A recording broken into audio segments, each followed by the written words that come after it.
What do you think about owning your own mistakes? You can't just do that. You got to push the button, Charles.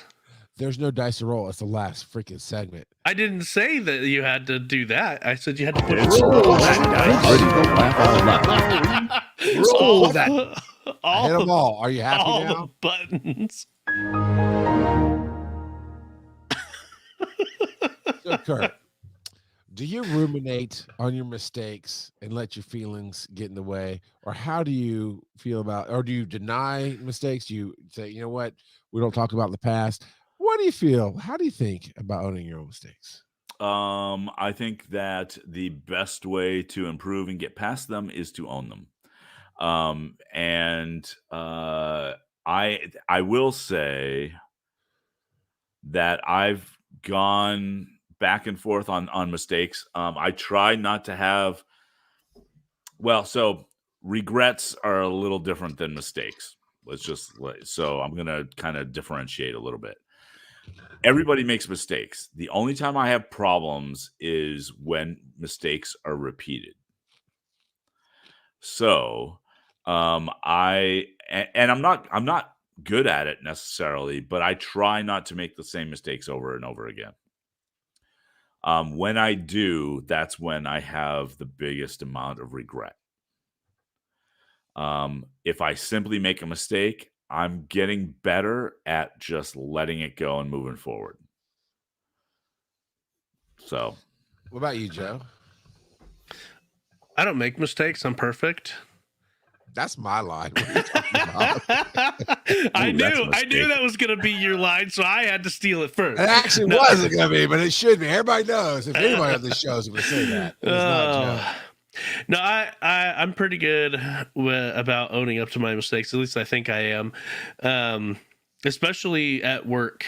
And I am blessed to have a boss who appreciates when people take ownership of their mistakes and uses it as a growth opportunity instead of berating people for their mistakes over and over and over. Sure, but what about you? Do you beat yourself up over the I'm not talking about. I'm I not mean- talking about typos. I'm talking about stuff that like hurt your family's heart, or that you really dropped the ball at work, and that you can internalize. I don't make a whole lot of those mistakes, to be honest. That I could actually see. And that's not me being like crazy or prideful or anything, but in general, I consider myself a rather empathetic person, and so I consider myself pretty good at putting myself in other people's shoes, and so I often avoid mistakes that would cause undue heartache. So you feel Not like always. some heartache is due. Okay, I got you. Well, some heartache is due as a growth experience, especially when you're parenting. Why is she coming in to end the show when I haven't even got to tell my story? That's not the cue, Kelsey. You come in after my story so we can end the show on a funny note. But That's right. Owning it is one thing, right? Saying, yeah, that's something I did. There's another consequences for choices, right? There's consequences to everything. Look, Kelsey, I'm not asking if you killed your kids. I'm saying the funny timing is after I tell my story in the last segment, and then we can say you can't be on the show, and we leave. You're killing this bit. You're killing. We practice it at Volunteer Day, okay? We practice this. All right. Secondly, Devo likes Kurt's Jethro jug. So consequences, right? I am as loud in life as I am on the show. Yeah, this is maybe slightly, turned up volume wise. As far as the energy, the jokes, the fast, whatever is the attitude. But I'm just that guy, so I mess up big.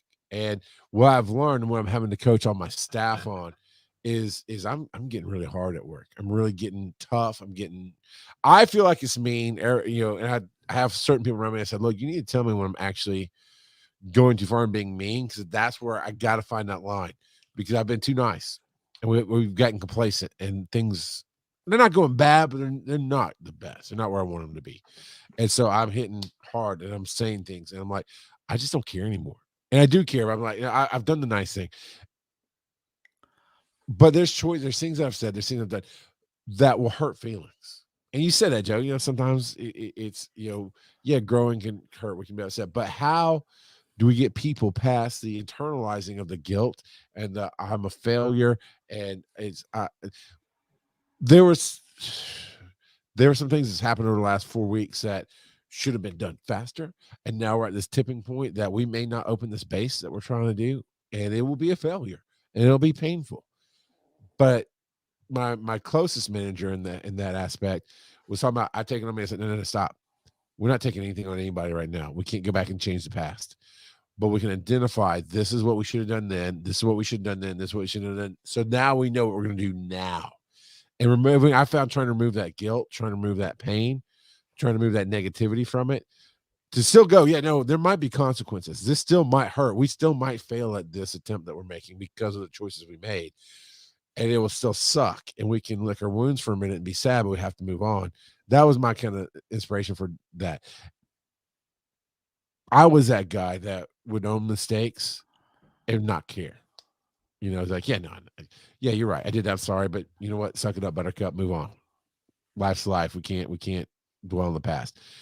But consequences come out. Sometimes you're in my marriage, sometimes marriage gets stronger. There's two major, I won't go into it. It's already been a long night, but there's two major incidences in my life that my wife had to come to me and just with this heartache and this hardness and talk to me about decisions and things I'd done and said that hurt. And working on that. But that's the big thing. Embracing failure is how you learn to move on and not repeat them. 100%. 100%. And so I'll tell this and you guys can talk on it. And because we're way too alike on this topic, and that's fine. We don't need to go another hour. But the style of my family being raised up, very punchy in the face, very abrasive, now my mom did not own her mistakes. Sometimes she did, but it was very much made me own them. Every time you think I'm crazy and wild now. No, he does that for a show. Imagine this in an 8-year-old as a kid, not the other way.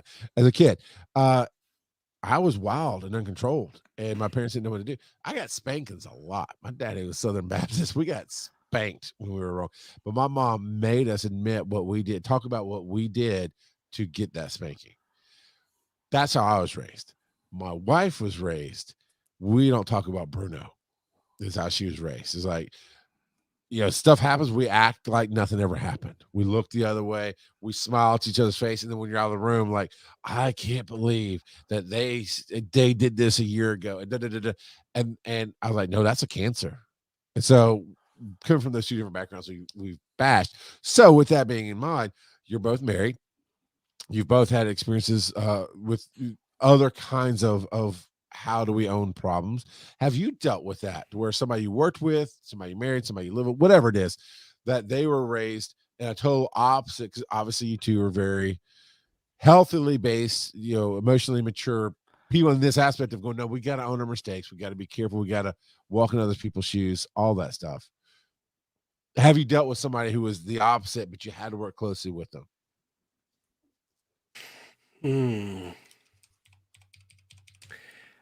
Well, so in general, those type of people tend to just bottle it up.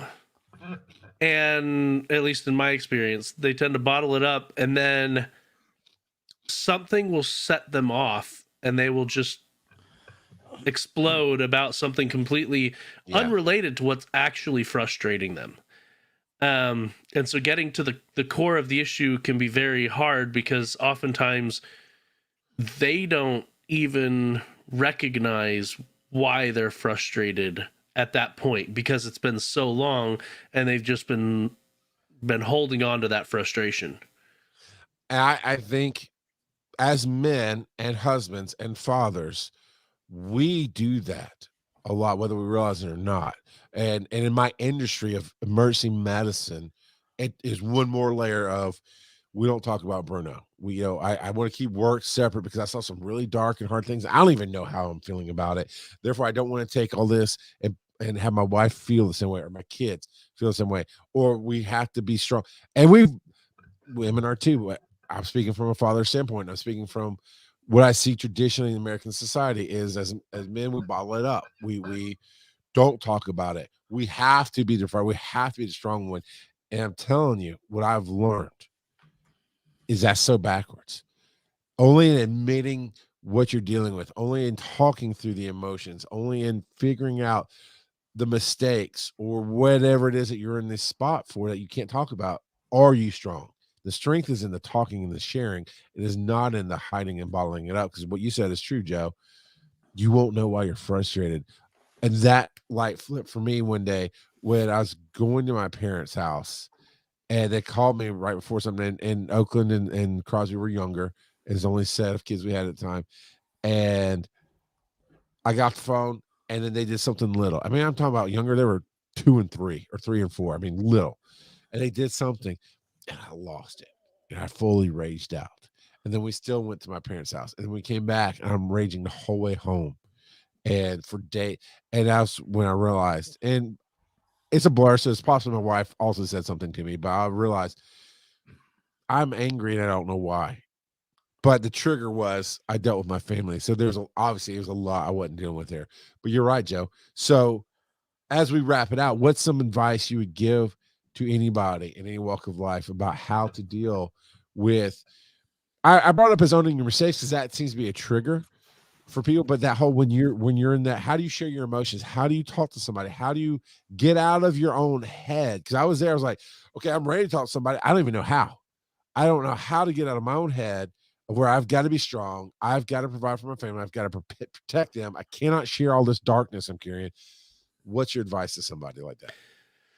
You have to find some way to cope that isn't bottling it up, because that's not healthy. And for different people, it's gonna be different. Your coping mechanism is gonna be different.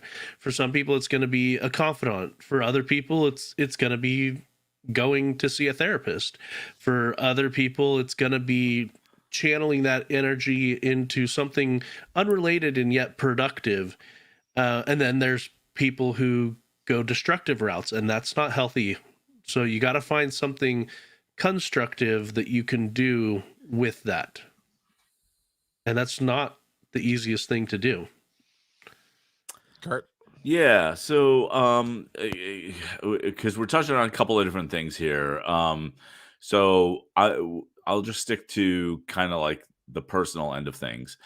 I ended up going to see a therapist, and because I had friends who were close enough that I could confide in them, but one of the things that put me off is a couple of friends saying to me, "Hey, I just wanted to let you know I didn't really sleep that well last night because all I kept doing was thinking about what you were saying and the problems that you're going through." And I'm going, "Wait, so now I'm causing you some Ooh, pain yeah. because there, so Yeah. I'm not gonna burden you with that." And Yeah. and that's a me interpretation, not a them. Like they would say, no, no, no, it's not a problem. And I'm going, if you're not sleeping because of me, that's a problem. And so and to this day, I still have a hard time with that aspect of things. So I ended up seeing a therapist for probably a year and a half. And it was great because I could go and just spill my guts with Yeah. whatever I was thinking without worrying about whether it was selfish, without worrying about how it was going to affect the rest of my family, because it didn't matter. It allowed me to just vocalize what I was feeling, no matter what I was feeling. And it helped. That just the act of saying things out loud helps. To kind of bring it back to the mistakes aspect of things, and kind of what you were talking about a little bit, Charles. one of the things that my company does that differentiates us from a lot of companies in our sector is it is really, really easy to fire people. It is easy to go, you made a mistake, you screwed this up, I can't have that, you're gone. Most companies, if they're quote unquote empathetic, they use the 3-strike rule and they go, okay, I'm telling you, you did something wrong. If you do it again, we're going to have to write you up. And if you do it a third time, then we're going to have to let you go. My company refuses to do that. And so what we do instead is we absolutely put people on performance improvement plans. We absolutely give them metrics to measure up against, but we don't limit the chances that they have.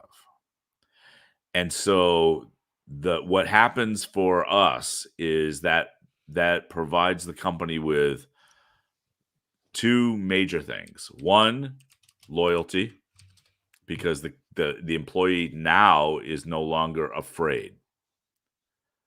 They're allowed to move forward. They're allowed to make mistakes. Repeated mistakes are a problem. No question about it. Make different mistakes. Yeah. Make different mistakes. And the second thing is when we succeed at helping somebody be successful, we are a stronger company for it, and they are stronger people for it. And so we don't dwell on the mistakes. We dwell on how can we make this better moving forward. And that it's a little tiny detail, but it makes all the difference in the world. I love all this advice. I really think we're going to change. We're bring this segment to a formal thing of the Council of Dads. Right. I've talked about this for a while. Didn't know how we're going to get there, but this whole, what do you think about? I would like for those of you out there who are listening that have a question. It could be a surface question, like some of our think abouts. What do you think about? I forget some of the ones, but it can be anything. But it's this section of let us help you, and you can be anonymous. But this is the place for you to be able to say, I'm struggling with this, and none of us are going to shy away from it. Because I had a similar experience occur when I was in some of my darkest moments, and I knew I just needed. I knew I was destroying my marriage, and I knew that if I didn't change, and it's all come from inside. And if I didn't change that, I was going to lose anything and everything I cared about in this world. And I knew I had to fix things, and I knew I was carrying a lot of damage with me. And so I did the world that I knew. I went to the pastor and I started sharing what I felt was surface level. Let me test the waters with these are my problems. And he freaked out. He freaked out. He was like, I can't help you. I wish I could help you. Let me get you this counselor. And I'm like, holy crap, man. I didn't even get to mid-level problems, much less the demons I know that are coming that I'm not ready to fight yet. And you, a man of God, freaked out. Holy crap, how bad am I? Right? You talking about the burden, Kurt. Joe had the perfect life. He can't help. I'm sorry. Yeah. But no, seriously. We've all dealt with things. We've all have different walks of life. This is part of what the Council of Dads is about. I mean, we did try to settle, is Die Hard a Christmas movie? The answer is yes. Shut up, random kid. But it's not. It's not. It's true. You can sleep well tonight. It is truly, we're here. And the Council of Dads will have advocates like Bob Magoo and Stephen Adams. And those of you who want to give your own advice in the chat room can be honorary members of the Council of Dads. Of course, we do have a Council of Dads level on Patreon, but that's neither here nor there. But it's on the show, the segment. Let us know what you want to ask, what your struggle is. It could be comparing two jobs. I might have to choose between a job and this person that I love that I have to figure out. We can help, and we want to help. So get in. It's a show at Joe, hit the buttons for the email. WNNshow@gmail.com. Thank you. We have our Discord, which you can find through the link tree. linktr.ee/wise_and_nerdy. And they'll have the Discord and other places. You can come out live. You can call in the speak pipe, call dad. But let us let us help you, because I'm telling you, it'll help us. Every time that we give advice from our own lives or hear advice from each other, it makes us better people. And as you can see on my tag, it's help others be awesome. That's my day every day. So yeah, that's how we'll wrap the show here, because we want you to come out and be a part of what we do and jump in. Joe, you're looking around. Do you have something funny? You have something special? You got something Nancy? Something? Is Kelsey sitting off to the side going, come on, Joe. It is Bachelorette time. It is time to watch that Bachelorette. Let's go. All right, Kelsey, fine.